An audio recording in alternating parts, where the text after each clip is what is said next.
but I do know that there is so much power that you find in the homeowners association. People must not underestimate that. They can tell you what not to do and what to do. They do have the power. They can take you to court. They can get a court order against you. They can even attach your own house if you do not pay your levies. So if you do not pay your levies, they can take you to court and they can attach your house. Your house can be sold on auction. You could be thrown out. So there is so much power. They have serious power.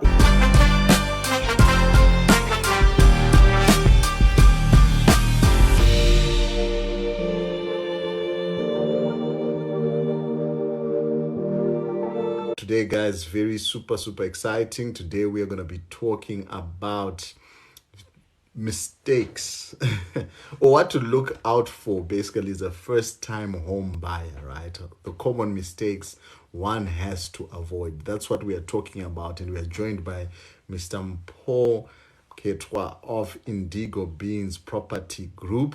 Mr. Mpho, thank you very much for joining us, man. If you can please just introduce yourselves for the people here on the chat. Everybody, my name is Mpho. I am coming from a company called Indigo Beans Property Group. We are a real estate agency. We are auctioneers. I'm an appraiser as well. We do much of real estate, and that's all I know. I think there's nothing else that I know except real estate, and I'm enjoying doing it. So yes, man, let's get into the topic of today. First-time home buyers, right? Let's talk about buying a home for the first time. Let's talk about property acquisition, in general. Because, obviously we talk about first time, because there's some people who definitely, that's the foundation. Some people have never had the experience, but everyone's goal in life is to own, it has to be to own some sort of home, right? At least own where you dwell. But there are also other people who perhaps have bought homes in the past, but maybe they even know some of the mistakes they made, or maybe they don't even know the mistakes they made. So we said, let's talk about that today. So where do we start, man, when we're talking about, buying a home, right?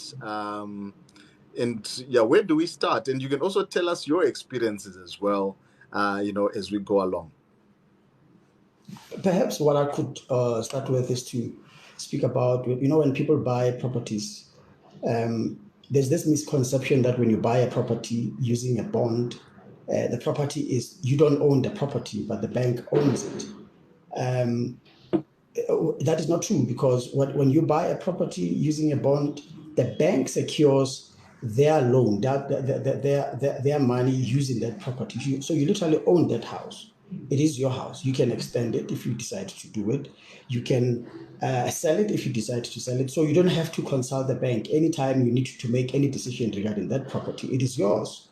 It is for you to just take care and ensure that you pay for it. You ensure that you service your bond, you pay the rates and taxes, you all those other stuff. So perhaps we should start that and make people aware that, and also it is to say there is no better way. Some say, look, is it good to buy a house, or is it good to rent?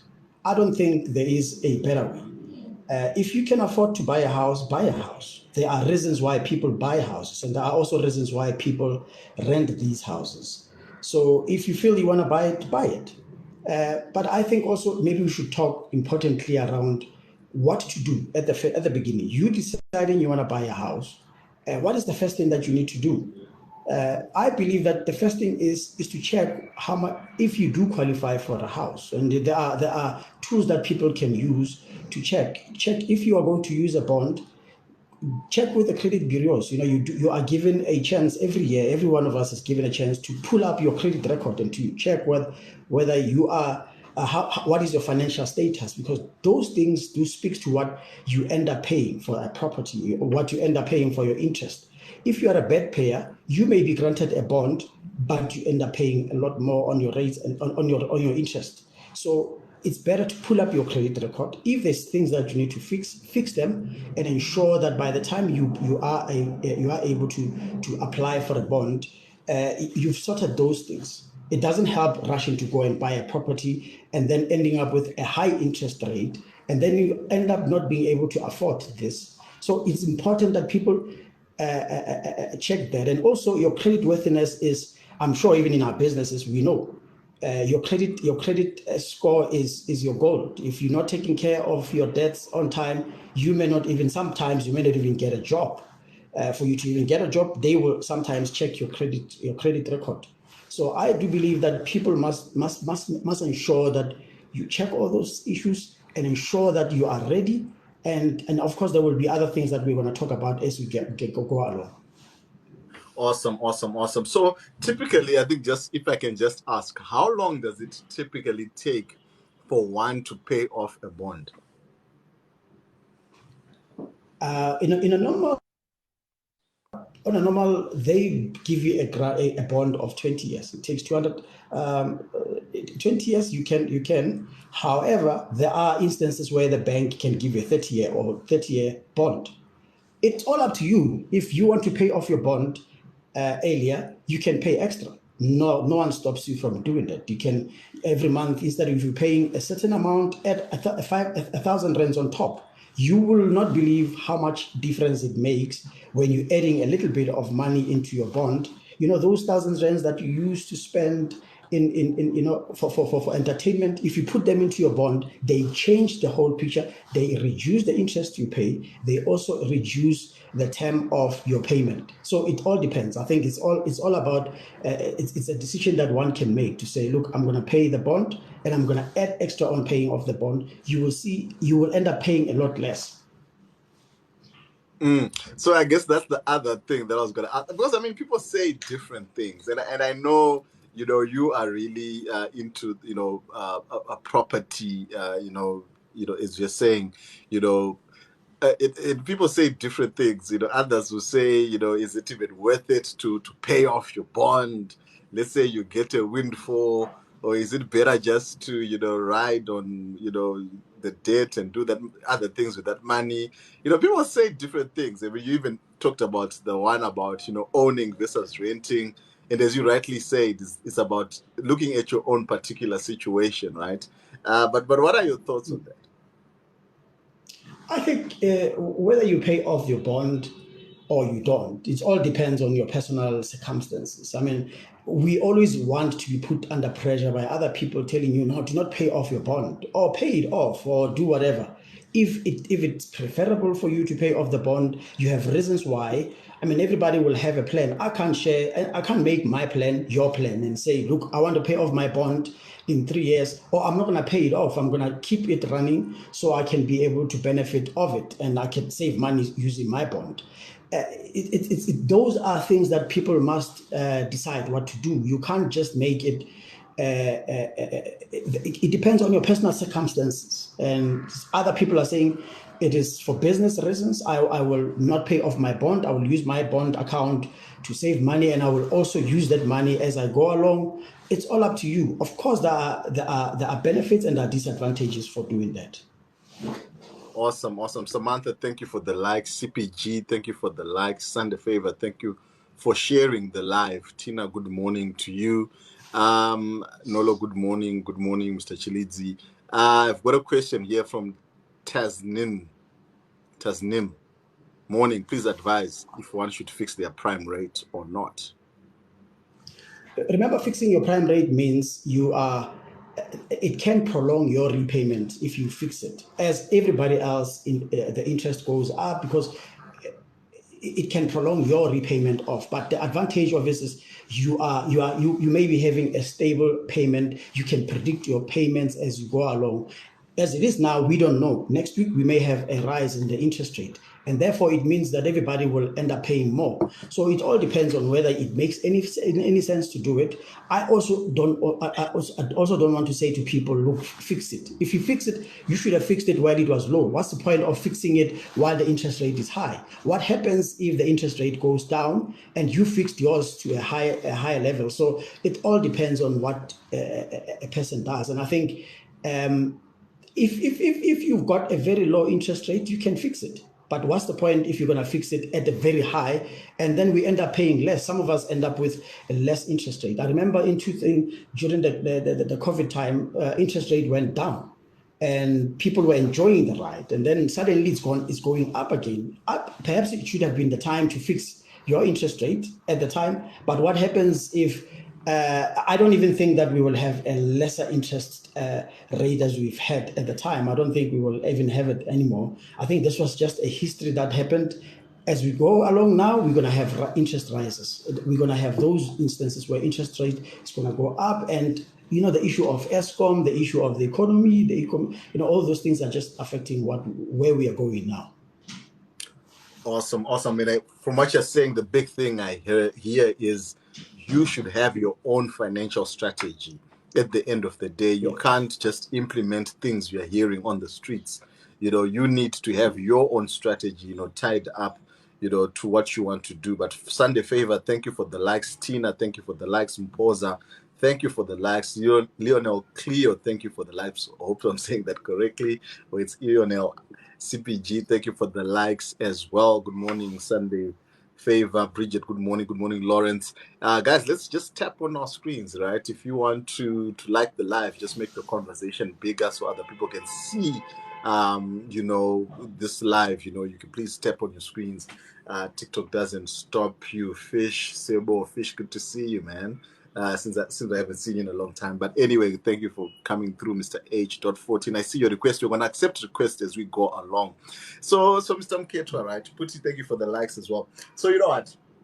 We had this situation. I don't know if it was probably a year and a half ago or something. So my wife and I were looking to buy a property, right? First time. So to be honest with you, so it's obviously it's the whole experience whereby you look for, you check what's being advertised. We went to see this place. Literally, you go and see the place, and then the issue is, make an offer, right? you make some sort of offer and say, okay, so much. Then all of a sudden, I remember maybe the next day or two, the agent calls us back. We go somewhere to a coffee shop, and there are legal documents there. It's about signing in your offer, or actually making the offer itself. And now it's up to the whatever, maybe the owner to accept or whatever. No, actually, it was way beyond that. Now it was like, okay, this guy has accepted, and now you apply with the banks and whatever. But what I'm just saying from there, it's for us, I think in my personal experience, it's as if I was thinking I still have some sort of time to negotiate this thing. But it's as if by the time I made an offer, thinking that it's still a negotiation, but now already, if the seller had accepted it, already the legal wheels have started turning, right? And now it was only up to the clause that we put to say that the mortgage has to be a certain amount, right? To be approved. That was the condition. But I mean, to be honest, my experience was it was like I was a fish out of water, so to speak. I don't know if you could say it also, or maybe other people have experienced that. Well, firstly, the offer to purchase is the Bible, is the it. If you're not going to negotiate at the point of the offer to purchase, if you sign it, if there are terms you want to put on, do it at the offer to purchase stage. And I'm glad that you actually even put there that this offer is subject to you getting a bond of a certain amount. If you do not put that term, that clause on the offer to purchase, say you do apply for a bond and it doesn't get approved, the seller can still say, well, you didn't say it is on condition of getting the bond. Go find money somewhere else. Go get cash. I couldn't care. There's a contract.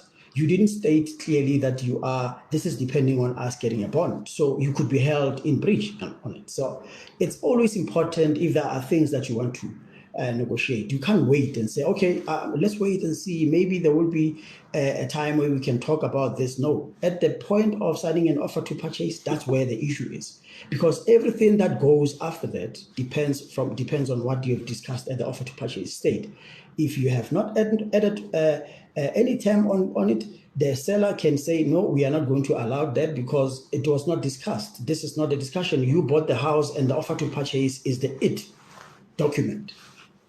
And I felt, to be honest, I don't know, I just felt weird, man. I felt like I was being bullied into this thing. You know, I felt like I didn't have enough information, man, getting into it. To be honest with you, Yeah.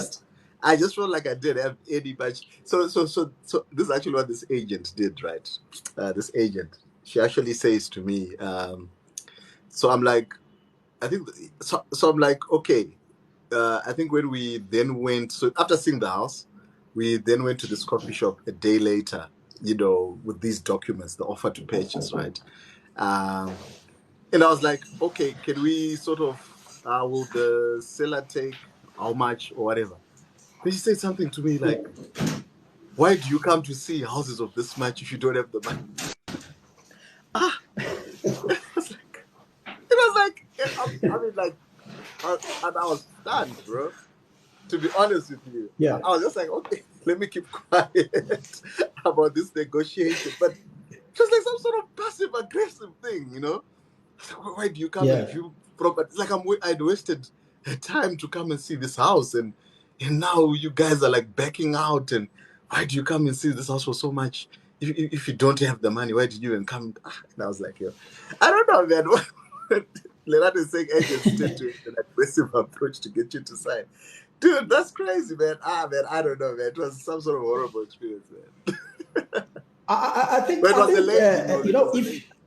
yeah, yeah, at the time you buy a house, also it's easy. I mean, you can do a pre-qualification for yourself. On our website, you can go on our website, indigobeans.co.za, click the tools button. You can populate the details there. We will do a pre-qualification for you. We'll give you a pre-qualification certificate to say you do qualify for a house this much. By the time you go looking for a house, you know what you're looking for and you know what you qualify for. The problem is when people go and look for a house and they haven't done their homework, you haven't gone out and you haven't checked, you know, what is it that you qualify for? What is it that what is it that you are looking for? By the time you start looking, you should know what you're looking for. You know what you qualify for, and you're not going to be bullied by people Yeah, no. So I as was you saying go for on. me, And it was also, more people about. should have the standing. I think it was more like the when to negotiate, like the price of the house and stuff. I think that's where I wasn't that much empowered Yeah, in terms of, you know, the yeah. negotiation, like at what stage and all these things. You know, I think that was just that because of course, you know, I think I wasn't too worried about whether I qualify or not in terms of that amount, but it was just about, you Yeah. know, negotiating a property, I guess. I think, you know, it's like this. When you buy a house, you are empowered at the time. You know, you should, it's a negotiation. It's like a business transaction that you make. You Mm. can't go in there sheepishly and thinking that, well, they're going to decide for you. If you want to make an offer that is less than what they have advertised it for, it's your decision to make. After all, you are the one paying and you are the one deciding that. And therefore, people must be empowered to decide.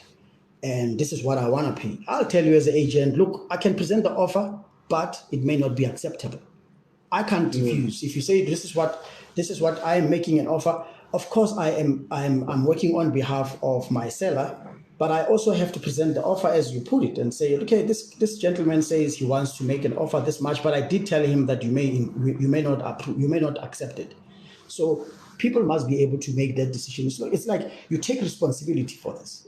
When you're buying a house, you are not just a spectator. It's your money. You're going to stay in that house for 20 years if you're going to pay for it.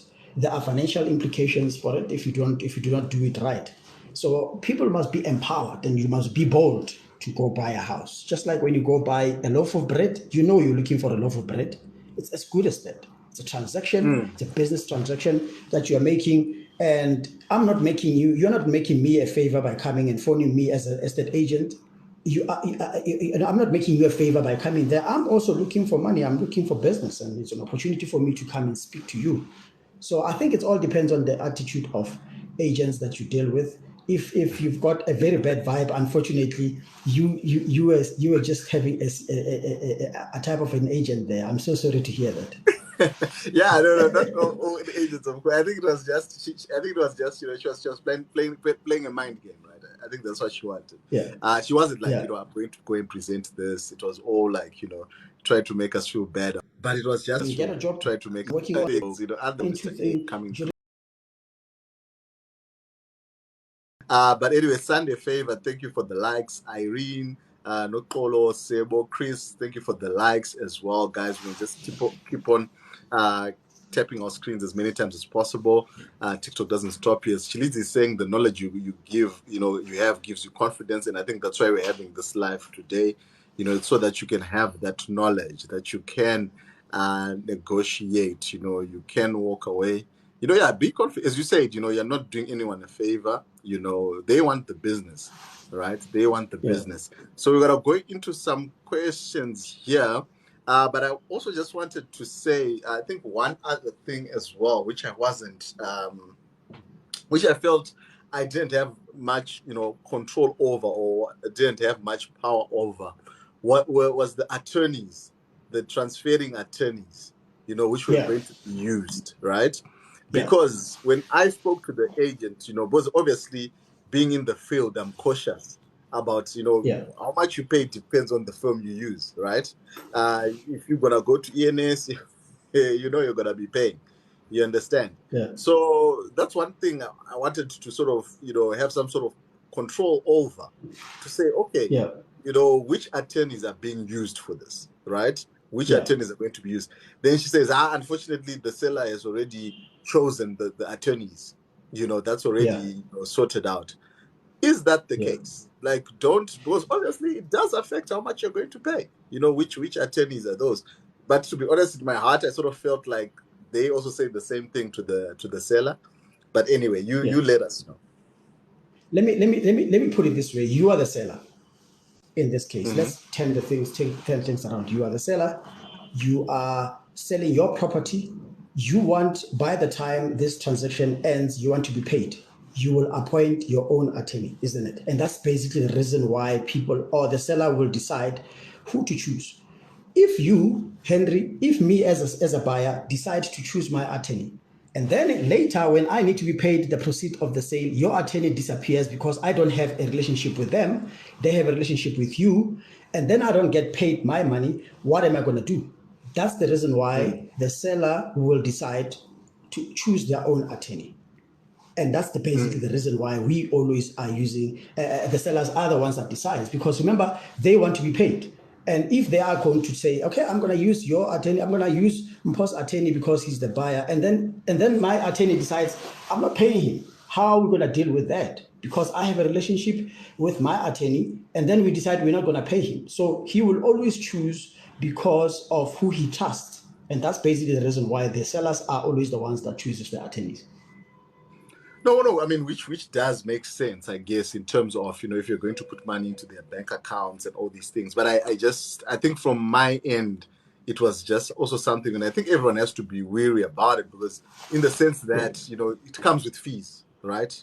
And I think we're going to talk about that now in terms of the fees involved, right? What you need to look out for depending on where you're buying. It's not only about whether it's you know, this house is 1.1 million and that's it. You know, there are definitely you know, there are different things that are, you know, that come into play that we can talk about. So I think the issue of the attorneys is just really to say that, you know, it means that there are fees involved. And I think before the bond came, before we had the decision of the bond, you know, these attorneys were trying to call me. I didn't even want to talk to them because I understand, you know, attorneys, they bill by the second.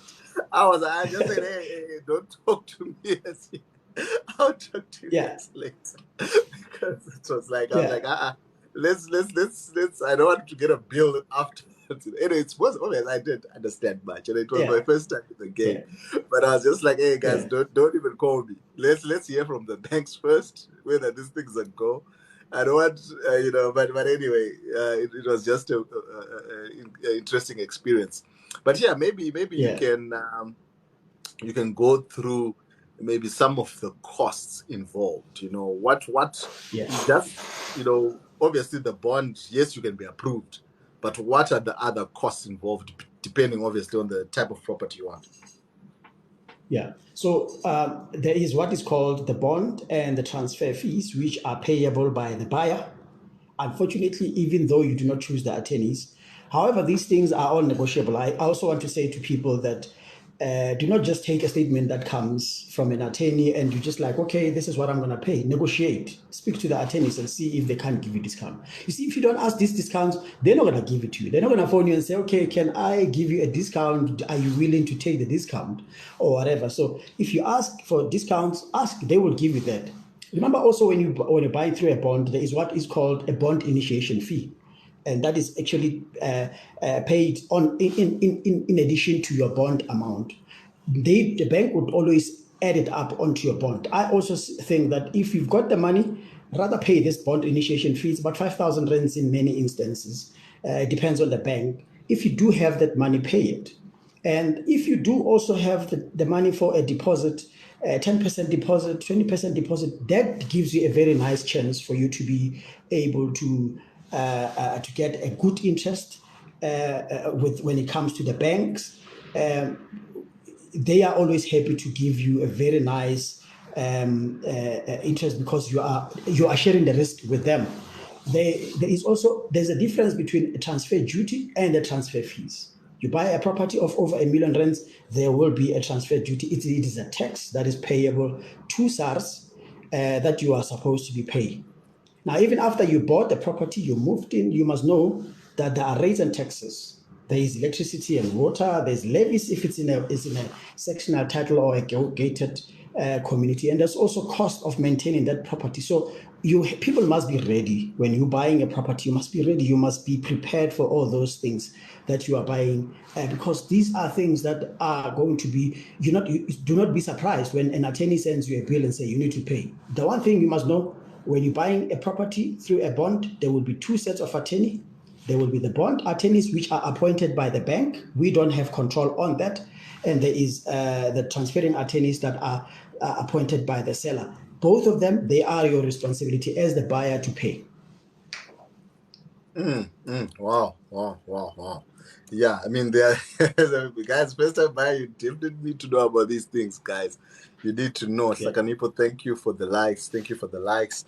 And one thing, as architecture here is actually pointing out, there are certain things when it comes to the state of the property itself, right? Yeah. So that these things, and then maybe some of these terms we actually need to know, and the different, implications. Yeah. You mentioned there about, maybe there are rates and taxes, maybe this is in a complex. And CAM architecture is actually talking about people need to also ask for previously approved plans for the house. In case you want to do something, things such as extending your property, whatever that is not approved will be your responsibility. Yes. What are your thoughts on that? Yeah, it's important. I mean, even when you're buying in a estate which get full title stands, and you see that the house is extended, request approved plans from the municipality. Make sure that they are approved by the municipality, number one. And also, if it's an estate, you must also request to ensure that the plans are approved by the homeowners association. I think about a year ago, I saw a story of a person who bought a property that had not been approved by the homeowners association, and the gentleman just sold it off to this lady, and the lady found herself in a situation where the homeowners came back and said, wait, we didn't approve this, you need to break it down. They do have the power to tell you to break it down because you have not done. So the approval, when you're buying in a cluster unit, the approval needs to be done by both the homeowners association and the municipality. Approved plan are very important because they can give you problems in future. Say the next buyer, you decide to sell off the property, the next buyer says, wait, I'm looking, can I have the plans?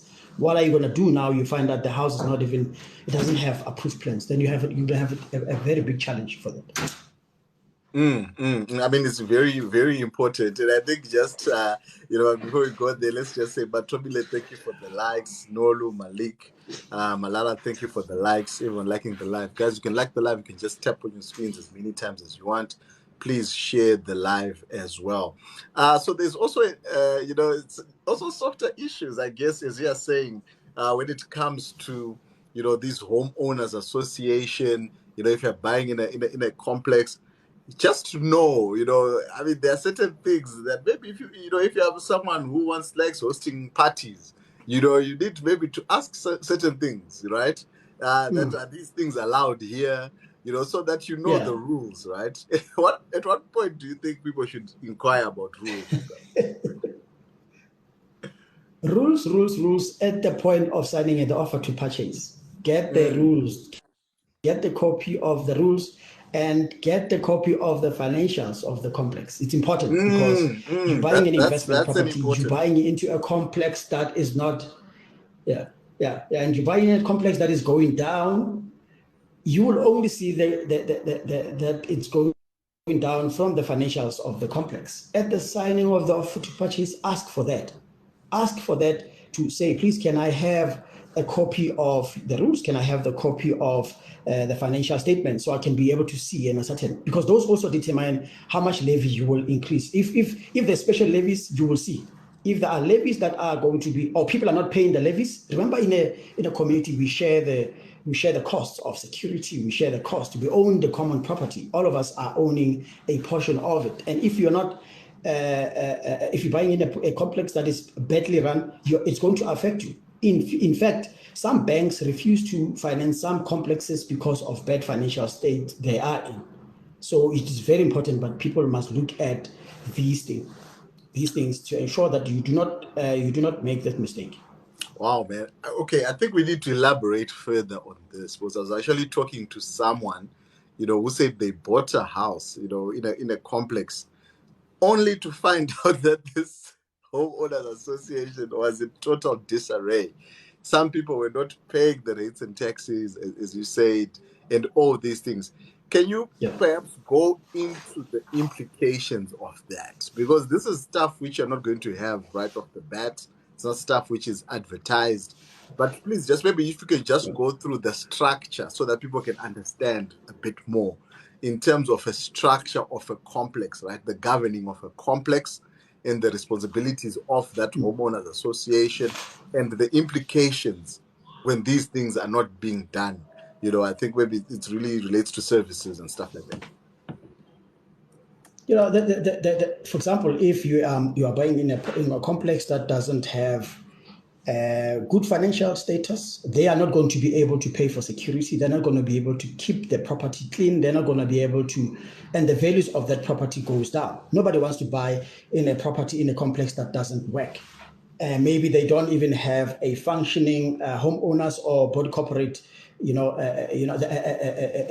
So these are things that you must be careful of. If you're going to buy there, the value of your property will be in trouble. Actually, like I say for example, you want to sell that property later, and the banks are coming back and they say, look, we are not going to finance in that complex. It's in disarray. What are you going to do? You're not going to be able to buy a property in that complex. Or you're not going to be able to sell it in future. Remember, this is an investment. You need to get the returns after a specific time. And I think even for renters, you're going to be able to, even if you want to rent it out, and as you're saying, they don't even have security in that complex. They can't even pay for maintenance. It's just going to be a mess, right? It's just going to be a mess. And one of the other things, so I know some people are in trouble with property. So this lady, she bought a property, right? It's just Witkoppen here in Maine. You know what? And I mean, obviously, people, you are new to the area and whatever it is, only to actually find out that complex is actually between two squatter camps, two growing, budding squatter camps, right? And it's by Mpho. But the thing is this, right? So when she says, so what happened when you came to see this property? She was just saying that, so she saw something, right? I don't know if some of you guys know, it's by Witkoppen in Maine, towards the Porsche dealership there. It's crazy. Yeah, I know exactly what you're talking about. You know exactly those apartments, right? So she was obviously, she's from Durban, she's just working for Yeah. Eskom and all these things, She wants to buy a flat, right? And Yeah. she asked the agent, what's going on there? Like, don't she? No, they're sorting it out. These people, things are underway. This is like 8 years ago, right? She Yeah. buys a property. Actually, behind again, along Main, behind that complex, there's also another squatter camp. With people were Yeah. parking cars and all that thing. Tonight says I was actually thinking of that squatter camp. It is. There's another one again. And now she can't sell that property. She can't sell it. Exactly. She can't sell it. She can't. I think I don't know, even maybe to rent it out might be an issue. But I mean, these are certain things, that actually happen, whereby, what sort of due diligence can one take? In that situation? Because she says that the agent told me that that other one on Bitcoin, they are sorting it out. She hadn't seen the one on Main because it's actually behind the complex. So she hadn't seen that one. I always say, when you see a property you like, do not be in a hurry to make an offer to purchase. Leave it, sleep over it, go back on your own without getting an agent opinion overwhelming you. I can come there and tell you, come buy now and whatever, and all those things as an estate agent. Personally, I wouldn't do that. One of the things that I would do is speak to the security guards at the complex. They will tell you stories. They will tell you stories at the gates. They know what is going on there. You come back, you drive there, you park your car, ask them, okay, what is going on about this complex? They will tell you what is going on. Drive around, go to the garage, see the place, see the environment of what is going on. By the time you've satisfied yourself, that is due diligence. Satisfy yourself, then you can make an offer. It doesn't help being in a rush to sign, to put the pen on the paper, and then you sit with problems like this. 8 years later, you realize you cannot even sell that property. It is not good. No, it's not good. It's a very, very sad state of affairs. And I think before I accept requests, we accept requests here, just in terms of the general upkeep of that property. But sometimes you might not, what can one look out for? Because you might not be aware in terms of, because I mean, I don't know if they've changed the law now, but I mean, voetstoots is a thing, but I think they've sort of changed the law now. But I know it was also this issue of, you buy as is. What are sort of the things? But even if you're going to, obviously now, once you have to go legal, it's already messed up. But obviously, you go in, the agent is showing you this property. Sometimes it's a 10-minute thing and whatever. You don't have access to this property and they're expected to make some offer to purchase. How can are there some telltale signs that you may perhaps just maybe things you will just as you are walking through this property, see that they're a bit off in terms of the maintenance of the property itself? I always say, if it's a newly painted property, there could be a story behind it. Well, it's a secret I'm telling you now, but that the boys go trust. The other thing.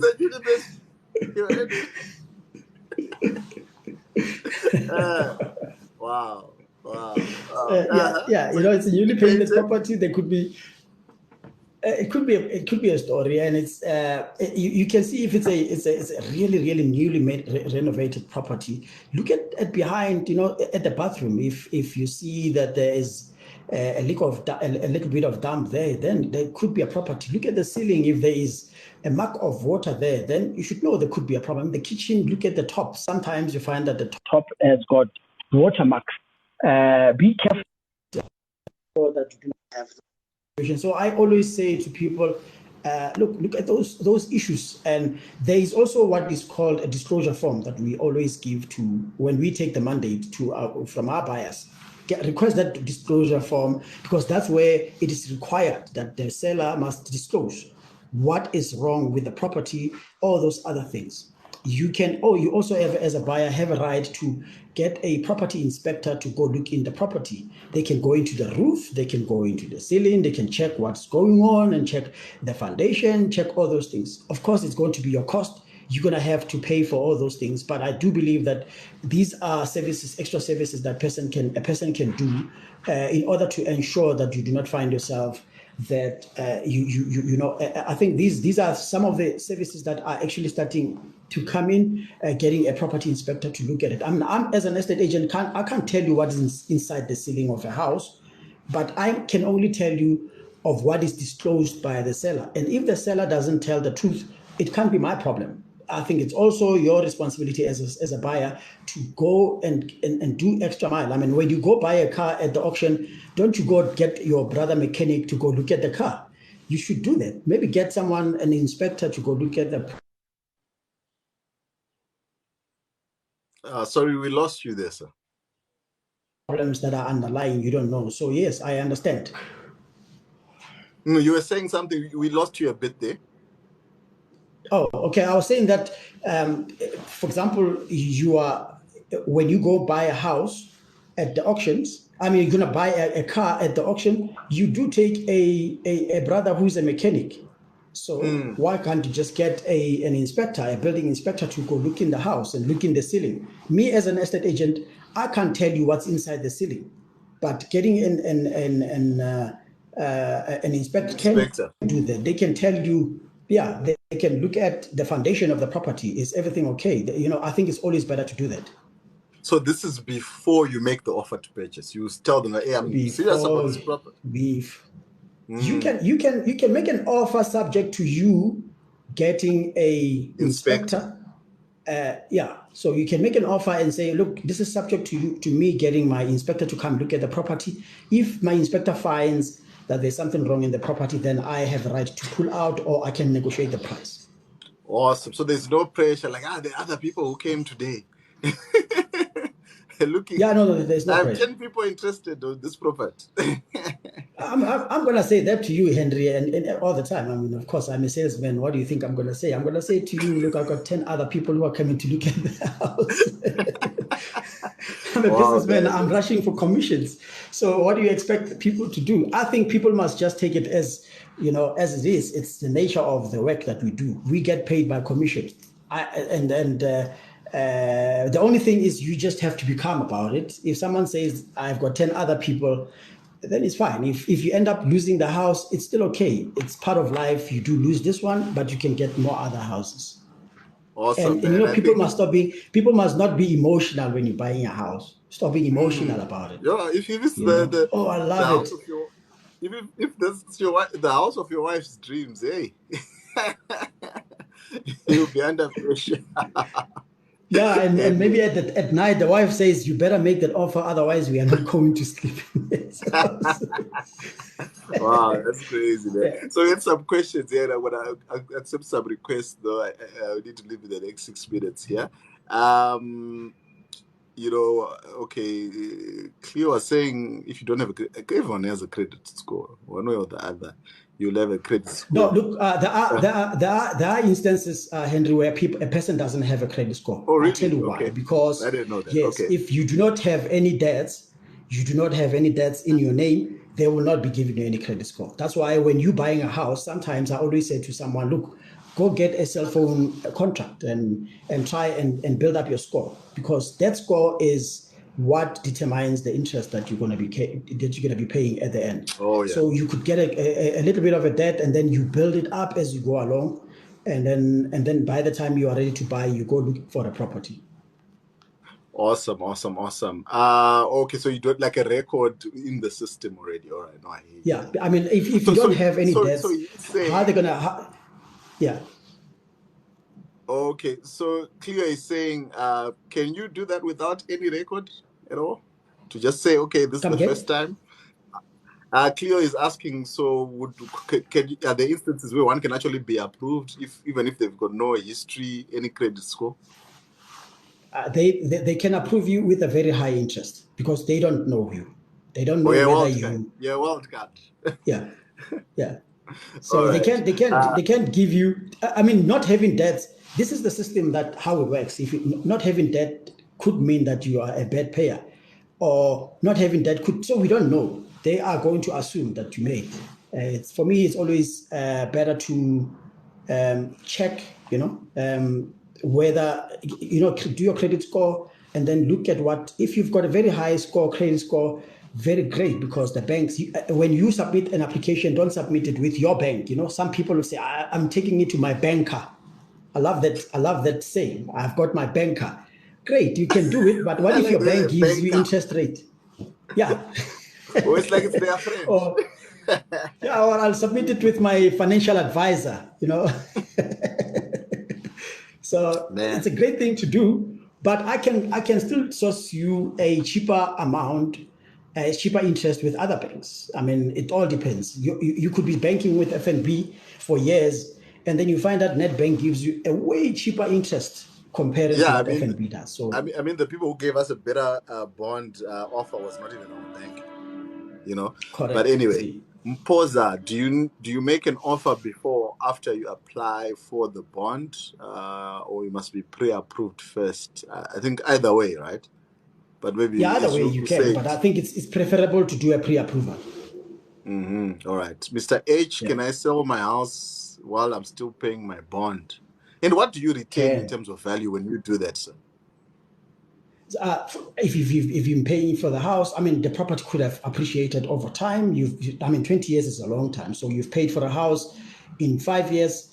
The values of the properties in the area could have appreciated. So you will settle whatever that is outstanding with the bank, and the remainder becomes yours. So there is, I can sell the house today. I can buy a house, get it registered today, and sell it tomorrow. So nothing stops you. It's all up to you. As long as there's Awesome. value and there's a willing buyer and there's a willing seller, the sale can proceed. Awesome. I guess you also answered Bianca's question, who said, how long after buying a house can you renovate and sell? I guess you also answered that. Tobile says, which act gives the Homeowners Association the power to ask people to demolish the structure?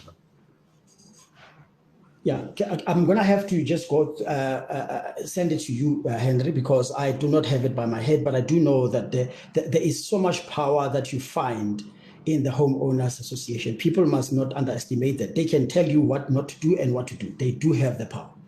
They can take you to court. They can get a court order against you. They can even attach your own house if you do not pay your levies. So if you do not pay your levies, they can take you to court and they can attach your house. Your house can be sold on auction. You could be thrown out. So there is so much power. They have serious power, the Homeowners Association or the body corporate.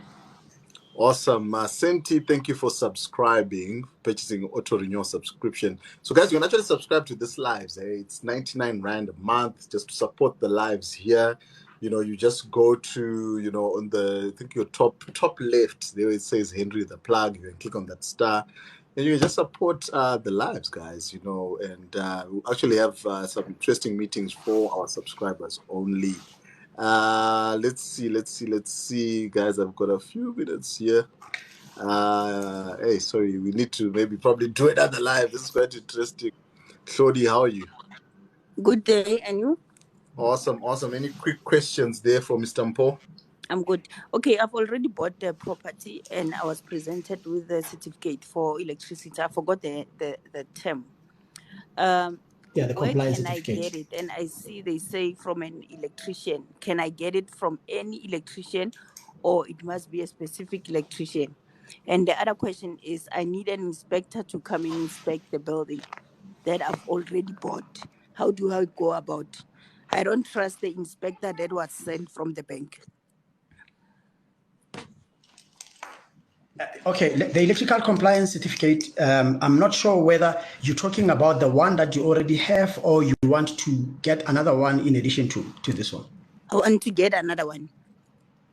Okay, then you can there are registered electricians who, I think it's the ECA, electrical whatever, there's a board of electricians that you can get, but I can also give you one of the, contact with one of the, maybe you can just take my details and I can forward you one of the electricians that I know who will be able to assist you to do a new electrical compliance, but obviously that's going to come at a cost. And they will be checking if everything was fine, everything is correct. And if there is any issues, then you can hold the other electrician liable for giving you wrong information about it. So there is recourse that you can take. And about the inspection? I also The inspector, I can give you that. I do have the details of an inspector, a property inspector. I'll give you both of them. Maybe just contact me on the site. And do have my website there, www.indigobeans.co. But I can give you my number is 074 309 4530. You can give me a call on that, and then we'll be able to talk on the site. Yeah. Okay, I got them. Thank you so much. Thank you for your time. Awesome, guys. If you need to, sell any property, you can call, purchase, contact Mr. Mpho here. So if they need to, if anyone needs to sell property or to rent property or to buy property, they can contact you, ne? They can contact me on the same number, 074 309 4530. I've got a team of people that are well trained, that are able to assist. And I will also attend to queries to some of our customers. I'm actually very glad. I'll be gladly assist them if they need assistance. Awesome. Hey, how's it, bro? How are you doing? Is it Mpho? I'm good, thanks for asking, man. And yourself? I'm good. Any quick question? I've got like 1 minute left here. Any question from Mr. Mpho? Yeah, thanks for having me, man. I just want to know, man, when it comes to these transfer fees, is it the amount that you need to save even before you can, like, apply for the mortgage and all the stuff? Or what I'm trying to say or to understand here, is it the amount that you need to have in cash? Or these are amounts that the bank can finance these amounts. I mean, they can give you what they call 110% bond. So they give you a bond in addition to your transfer costs and all those things. It's not always advisable. I always believe that it's better to always have that money aside. I mean, what's the point of getting 40,000 rands and paying it over 20 years? You know what I'm saying? I mean, if you are able to raise that money, pay it off, save on interest, remember you are going to pay off your house for a long time. So I always say to people, look, rather have this money. Sometimes the bank may not even give you that those costs if you apply for it. Banks don't like giving that, but they do give if we apply. And also it depends on your credit score. Awesome. Guys, I really need to go. Please follow Mr. Mpho. We're going to do other lives. Guys, I'm going to load this live on YouTube if you're late.